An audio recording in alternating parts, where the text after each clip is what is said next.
네, 정치가 있는 저녁 정가는 서성규 건국대 투임 교수 그리고 배종호 세안대 교수와 함께 정치권 소식 짚어보겠습니다. 안녕하세요. 네, 안녕하십니까. 어서 오세요. 네, 오늘 이재명 대표에 대한 체포 동의안 부결은 됐습니다만 찬반 이 숫자를 보니까 민주당으로서는 상당히 좀 당황스러운 결과가 나왔습니다. 그렇습니다.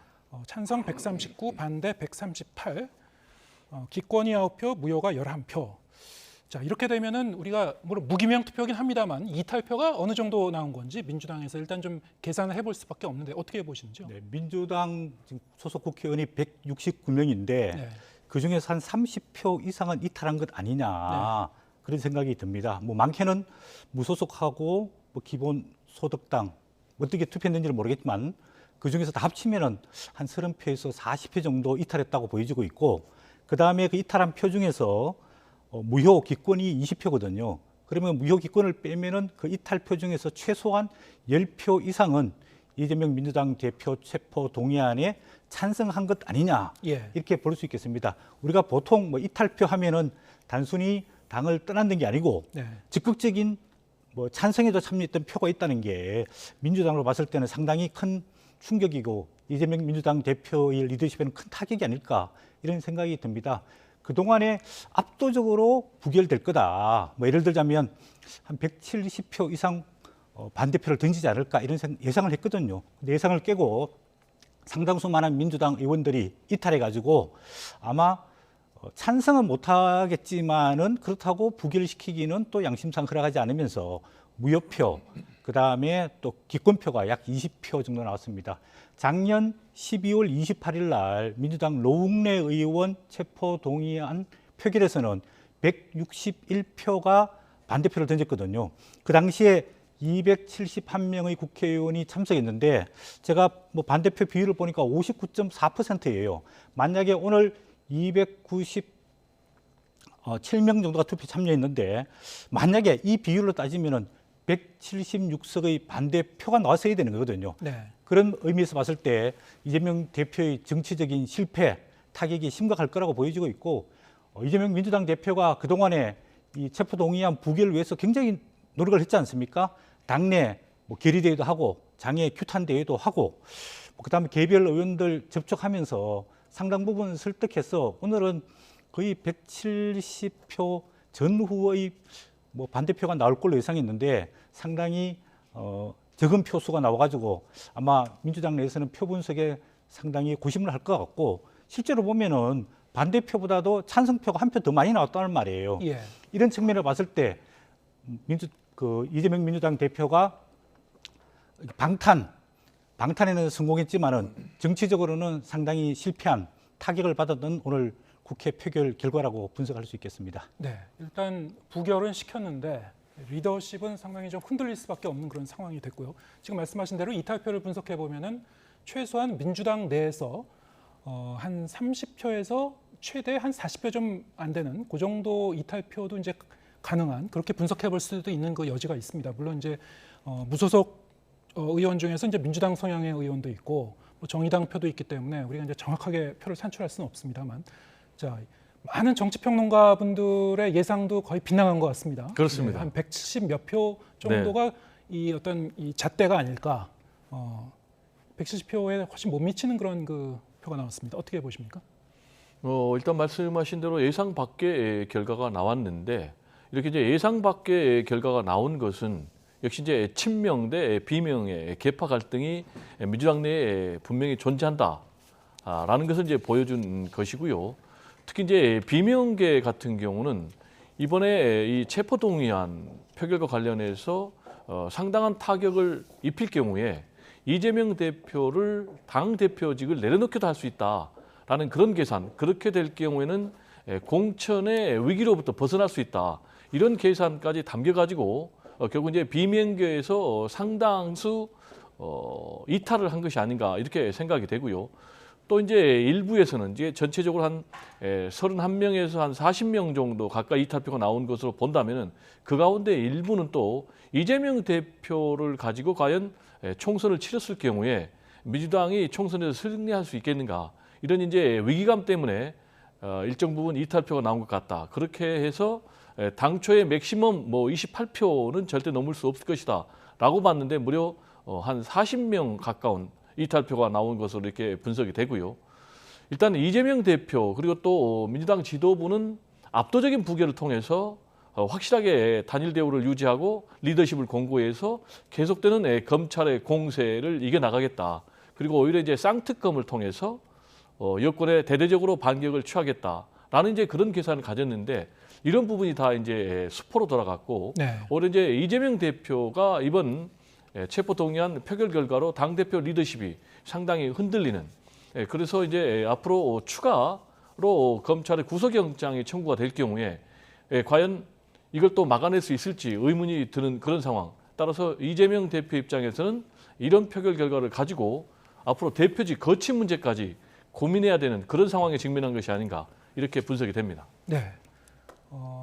지금 말씀하셨다시피 이제 민주당 단일 대우의 기준이 될 만한 그 표가 한 176표, 175표, 한 170여 표는 나와야지 어느 정도 이재명 리더십이 이런 상황에서도 견고하다는 것을 이제 증명할 수 있지 않느냐. 그거에 훨씬 못 미치는 이제 표가 나왔기 때문에 자 이러면은 앞으로 어떤 상황이 벌어질 것인가? 검찰이 일단 그 대장동 사건을 비롯한 성남 FC 후원 의혹을 이제 함께 묶은 이번 체포 동의안에 대해서 부결은 됐습니다만 이건 어떻게 기소할 것 같습니까? 아니면 재청구할 것 같습니까? 뭐 이 문제는 국회에서 체포 동의안이 뭐 통과되지는 못했지만 네. 검찰이 그동안에 조사한 문제가 있기 때문에 대장동 문제, 성남 FC 문제, 위례 신도시 요 세 건에 대해서는 아무래도 검찰이 불구속 기소를 해서 재판에 회부할 가능성이 상당히 높다고 보여지고 있습니다. 이제 문제는 아까 교수님께서도 말씀하셨지만 지금 검찰이 추가적으로 조사하는 문제가 여러 건이 있습니다. 예. 뭐 예를 들면 이번에 구속영장에는 청구가 되지 않았지만은 백현동 개발 특혜 의혹 이도 상당 부분 지금 조사가 돼 있고요.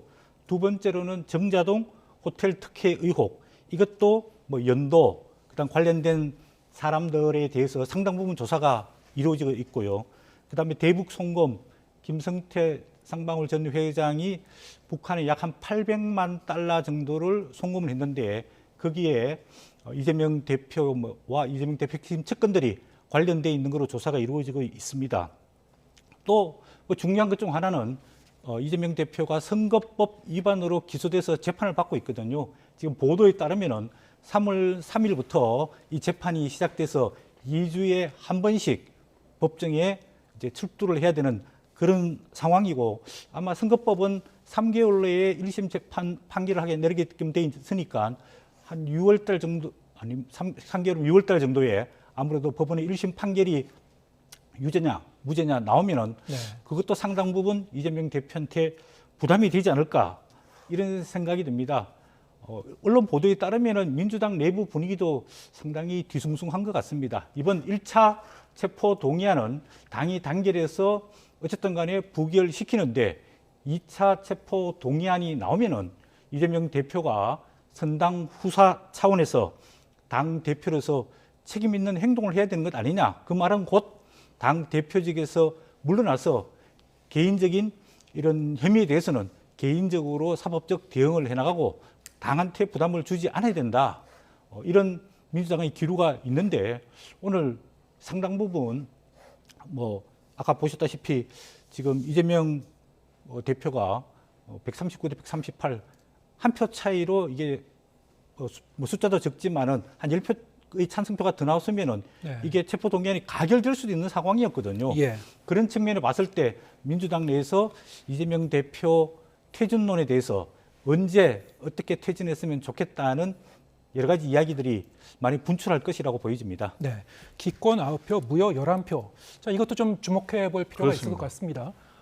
말씀하신 대로 그냥 찬반으로 가기에는 좀 애매하니까 기권이나 무효로 간 거 아니냐. 그러면 2차로 체포동의안이 국회를 넘어갈 때는 그럼 이번에 무효표를 던진 그 의원들은 과연 어떤 선택을 할 것인가. 여기에 대해서도 좀 상당히 불확실성이 있을 수 있을 것 같습니다. 자, 애초에 비명계 의원들 중에서는 부결이 된다면은 부결 이후에 이 대표가 모종의 결단을 해야 될 거 아니냐 뭐 이런 그 문제 제기를 하는 의원도 있었습니다만 그 모종의 결단 그럼 시기가 좀 더 빨라지는 거 아니냐 뭐 어떻게 보십니까?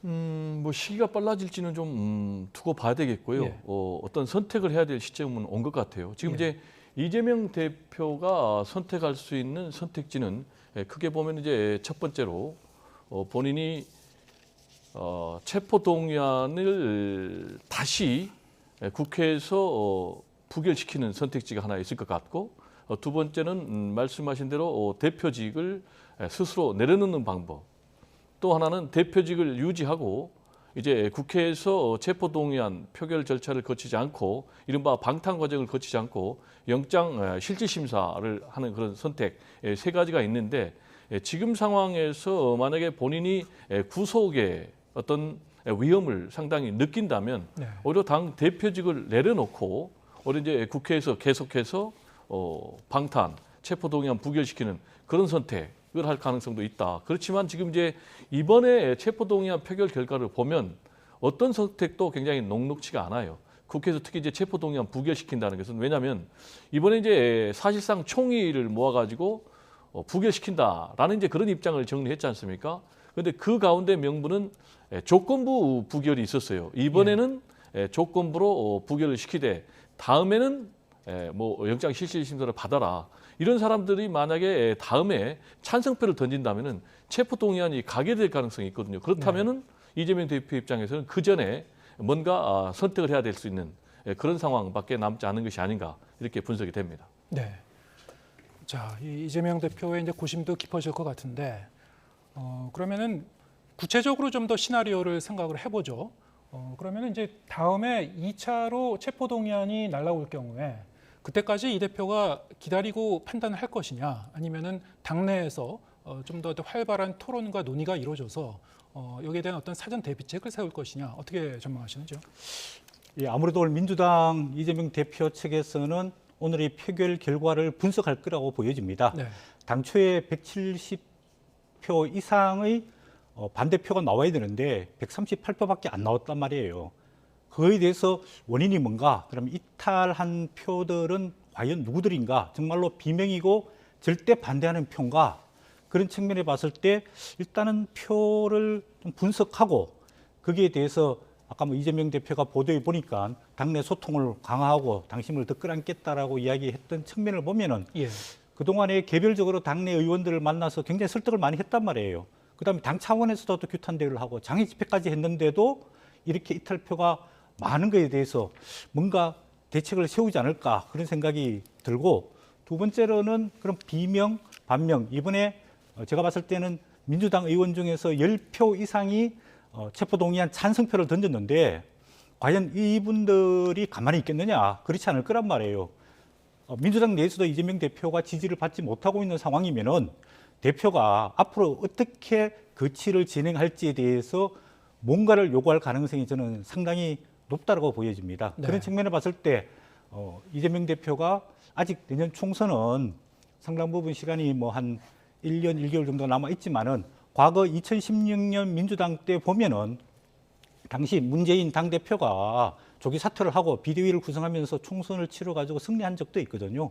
그런 측면을 봤을 때 이재명 대표가 이런 상황이면은 사퇴할 가능성이 많은데, 그러면 언제 어떻게 사퇴를 할 거냐, 그리고 사퇴하기 전에 본인이 민주당을 지금 뭐 최고 지도부뿐만 아니라 민주당 주요 당직자는 전부 다 친명계들이 장악을 하고 있단 말이에요. 그럼 가장 중요한 거는 내년 총선 공천권인데 네. 이 공천권까지 양보하면서 본인이 2선, 3선으로 퇴진할 거냐, 아니면은 공천권을 확보하기 위한 안전장치를 당내에 마련해 놔놓고 본인이 2선, 3선으로 단계적으로 퇴진할 거냐, 이런 문제에 대해서 상당히 고민이 높아질 게 하나가 있고요. 두 번째로는 이게 최상의 공격이 방어라는 말이 있습니다. 그러면 본인이 오늘 어쨌든 간에 138표라는 지지를 받았는데 본인이 당한 것만 있어서 안 되겠다, 대여 공격을 강화해야 되겠다. 그래서 지금 본인도 이렇게 뭐 130 몇 차례 압수수색을 받고 3번 검찰에 출두해서 조사를 받고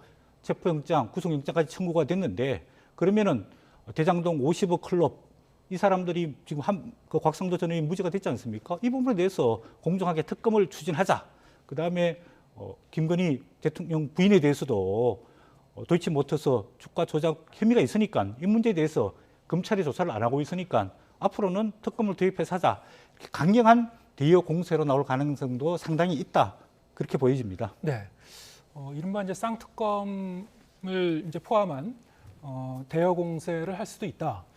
그런데 이제 그런 시나리오는 이번에 부결이 좀 넉넉한 표 차이로 됐을 경우에 좀 탄력을 받아서 할 수 있었을 것 같은데 지금 상황에서는 그 민주당 입장에서 여러 가지 다른 뭐 그 쟁점 법안이라든가 노란봉투법, 뭐 양국관리법 등등 쟁점 법안에 대한 처리도 상당히 좀 상황을 보면서 해야 되는 게 되지 않았나. 쌍특검도 어떻게 좀 탄력을 받을 수 있을 것 같습니까, 과연? 쌍특검은 이제 결국은 민주당이 가야 될 길이에요. 예. 총선 전략의 하나라고 저는 봅니다. 왜냐하면 지금 대대적으로 검찰이 전방위적 공세를 하고 네. 거기에 또 맞물려 가지고 여권에서 지금 민주당을 향해서 공세를 펼치고 있는 이런 상황이기 때문에 수세적으로만 나갈 수는 없기 때문에 결국 이제 공세적으로 나가야 되는데 공세의 수단이 쌍특검, 구체적으로 얘기하면은 이제 50억 클럽에 대한 특검, 그리고 또 김건희 여사 도이치모터스 주가 조작 의혹에 대한 특검.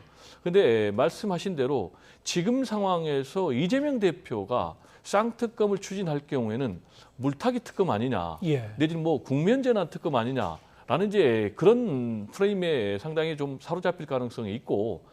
당장 이것을 이재명 대표가 추진할 경우에 비명계를 중심으로 과연 따라줄 것인지, 네. 동력이 그만큼 확보될 것인지 그런 부분이 상당 부분 큰 숙제이기 때문에 그렇게 나가기 전에 당장 이재명 대표가 거취를 고민해야 되는 그런 상황.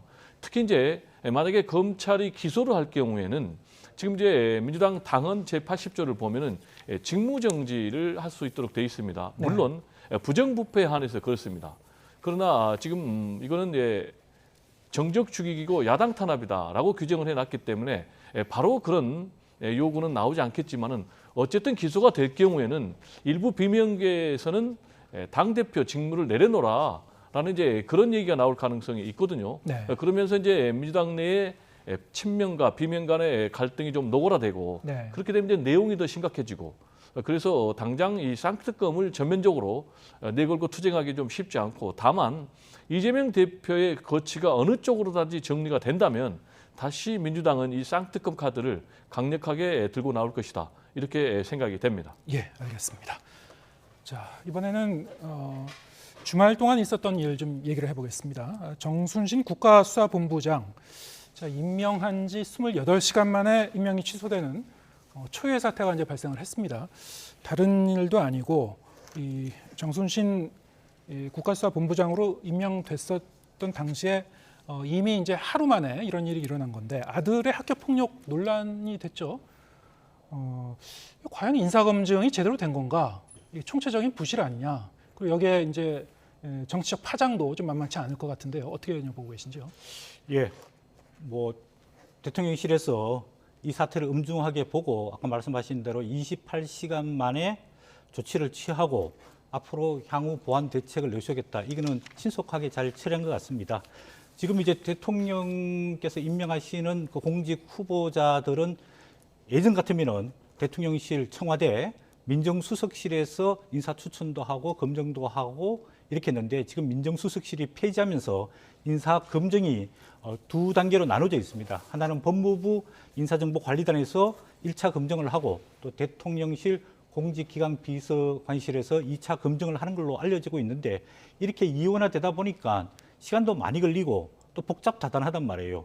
정식 걸러야 할 것들을 제대로 못 거르는 문제가 있는 이런 시스템적인 문제가 첫 번째 하나가 있는 것 같습니다. 그래서 이런 인사 발굴과 인사 검증과 임명을 어떻게 신속하게 효율적으로 제대로 검증할 수 있고 제대로 좋은 사람을 발굴할 수 있을 것인가, 이 문제에 대해서 약간의 고민이 필요한 것 같고요.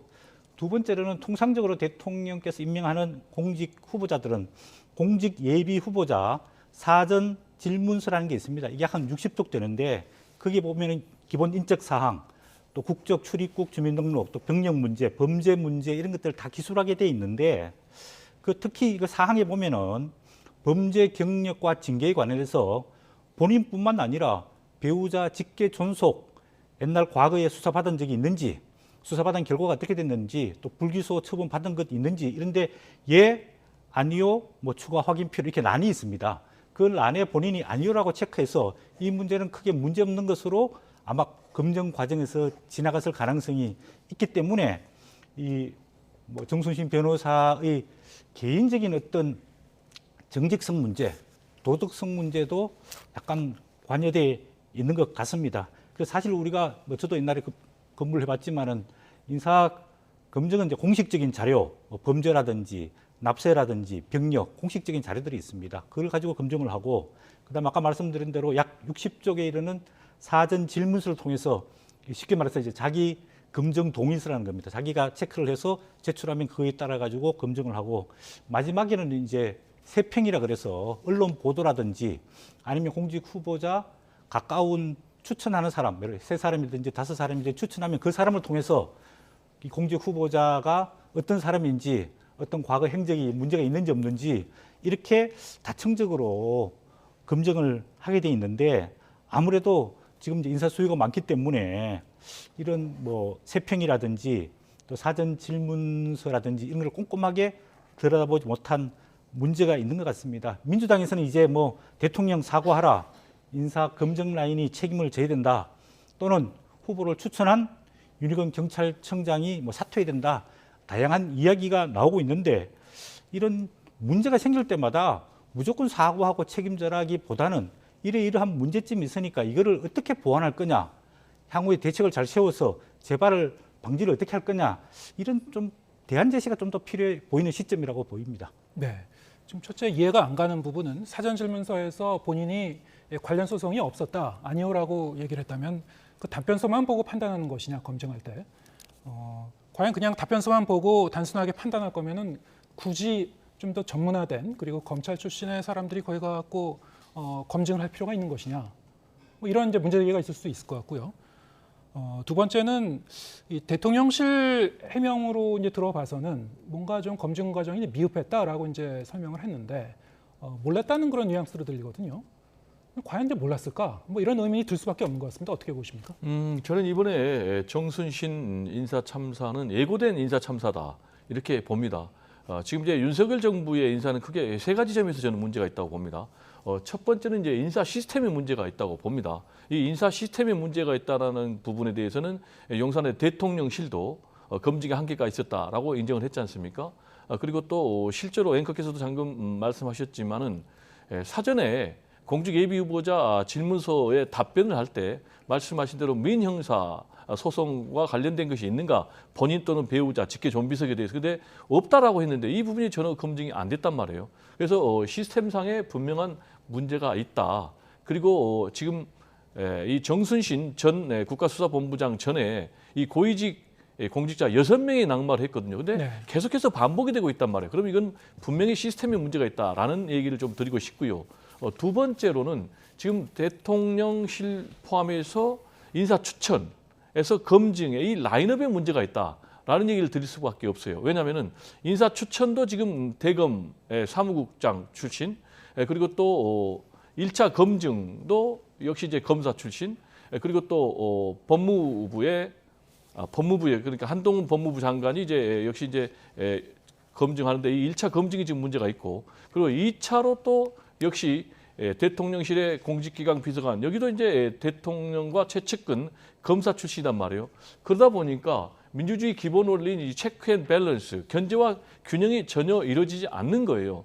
특히 이제 이번에 정순신 전 국가수사본부장 같은 경우는 검사 출신 아니겠습니까? 예. 또 윤석열 대통령의 측근이라고 볼 수밖에 없거든요. 그러면은 문제가 있어도 이걸 그냥 넘어갈 수밖에 없는 그런 인사 라인업이 돼 있다. 네. 그리고 세 번째로는 특히 이제 이번에 낙마한 자리가 국가수사본부장이거든요. 경찰 수사를 사실상 총괄 책임지는 18개 시도경찰청장을 지휘하고, 그리고 전국의 경찰서장을 지휘하고 3만여 명의 수사경찰을 지휘하는 그런 막강한 권한을 갖고 있기 때문에 여기에 지금 검사를 박았단 말이에요. 즉 그렇게 되면은 윤석열 대통령 입장에서는 검찰도 직할체제로 다스리고 또 경찰도 직할체제로 다스리는, 국가의 양 수사기관을 다 직할체제로 다스리는 그런 인사였단 말이에요. 그러다 보니까 혹시 검증 과정에서 알면서도 일부러 넘어가지 않았겠는가라는 의심이 들거든요. 따라서 전면적으로 제가 볼 때는 첫 번째로 시스템에 문제가 있다. 그리고 두 번째로는 인사 라인업에 문제가 있다. 그리고 세 번째로는 윤석열 대통령의 이런 의중이 강하게 실렸을 가능성이 있다. 따라서 이번 기회에 확실하게 시스템을 좀 개편을 해야 된다. 그리고 인사 라인업도 좀 바꿔야 된다. 그리고 이런 앞으로 재발 방지를 분명히 국민들에게 다짐하는 차원에서 윤석열 대통령이 이번 기회에 국민들에게 사과를 분명히 해야 된다라는 좀 생각이 듭니다. 네, 인사가 만사라고 하는데 계속 이런 그 인사 검증 논란이 이제 불거지고 있어서요. 지금 말씀하신 대로 시스템의 어떤 전면적인 그런 개선이라든가 라인업을 좀 이렇게 바꿔본다든가 과연 그런 조치가 이루어질 수 있을지 아니면 땜질 처방으로 갈지 좀 상황을 지켜보도록 하겠습니다. 서성교 건국대 특임 교수 배정호 세한대 교수와 함께했습니다. 고맙습니다. 네, 감사합니다.